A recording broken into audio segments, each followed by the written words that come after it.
Shalom Pak Bambang, saya mau izin bertanya, apakah Isa dan Yesus itu sama? Mohon pencerahannya. Tapi bagaimana dengan kata Isa? Sesungguhnya tidak masalah juga dengan kata Isa. Sebelum Al-Quran menyebut Yesus disebut Isa, pada pertengahan abad ke-6, di sebuah biara di wilayah Syria, itu dikenal biara yang namanya Isania, pengikut Isa. Dan itu jauh sebelum zaman Islam, kira-kira 1 abad sebelum lahirnya Islam. Kenapa kata Isa dalam bahasa Semitik, bahasa di Timur Tengah, itu dengan mudah dilacak apa yang namanya phonetic correspondence. Sebetulnya itu dalam bahasa apa saja. Jadi misalnya, biasanya kalau kita membaca Alkitab kita ini ditulis dalam bahasa Yunani, karena bahasa itu menjadi lingua franca, bahasa yang lazim dipakai umum di seluruh wilayah di Timur Tengah. Tetapi bahasa Aram itu dipakai di wilayah Palestina ke bagian timur dan selatan. Yerusalem atau Palestina di wilayah barat itu bahasa Yunani. Misalnya Asia Kecil, Turki sekarang itu bahasa Yunani. Makanya Paulus menulis surat Galatia, Korintus, pasti nggak mungkin bahasa Aram, kan di sana dipakai bahasa Yunani. Di Pulau Patmos, Yohanes menulis pasti bahasa Yunani. Tetapi daerah Palestina, Yerusalem ke arah timur dan selatan itu bahasanya Aramaik. Dan di dalam bahasa Aramaik itu sebetulnya ada dialek-dialek. Sebelum zaman Kristen kita mengenal Talmud Babli, Talmud Yerusalmi, itu bahasanya sudah bahasa Aram. Dan itu ada dialek timur, dialek barat. Nah, huruf yod atau y dalam bahasa Ibrani ketika diterjemahkan dalam bahasa Aram kadang-kadang berubah menjadi i, kadang-kadang berubah menjadi tetap yod. Misalnya Shema Yisrael dalam bahasa Ibrani kadang-kadang diterjemahkan dalam bahasa Aram, dalam satu naskah misalnya tetap Shema Yisrael, Adonai Eloheinu, Tuhan itu ilah kita, sembahan kita, Adonai Echad, Tuhan itu esa. Diterjemahkan dalam bahasa Aram Shema Yisrael Maria Alahan Maria Hadhu. Tetapi kadang-kadang di Syria Timur dipakai dialek Shema Israel, bukan Yisrael. Jadi Yisrael menjadi Israel, Yehosua menjadi Ishowa.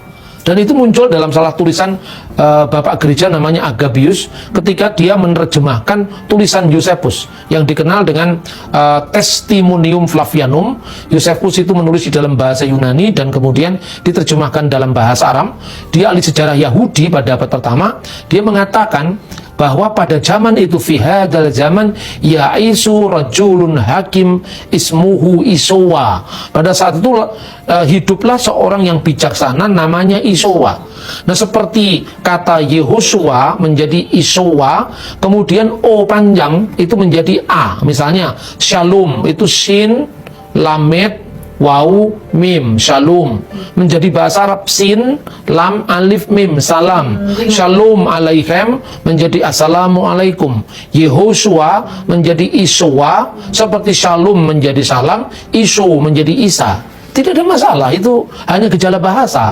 Seperti misalnya korespondensi bunyi, seperti kata Yaakov dalam bahasa Ibrani menjadi Yakub dalam bahasa Arab, Yakobus dalam bahasa Belanda, Jack dalam bahasa Perancis. Kenapa nggak dipersoalkan?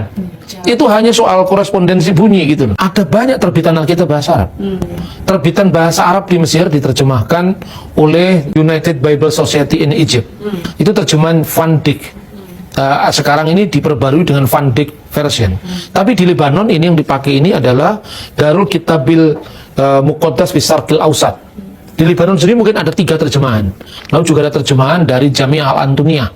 Itu terjemahan secara interlinear dari bahasa Yunani ke dalam bahasa Arab. Terus perjanjian lama dari bahasa Ibrani ke dalam bahasa Arab. Tapi dikenal juga terjemahan yang namanya Kitab Sarif, Kitabul Muqaddas Sarif Translation. Di situ digunakan kata-kata Isa.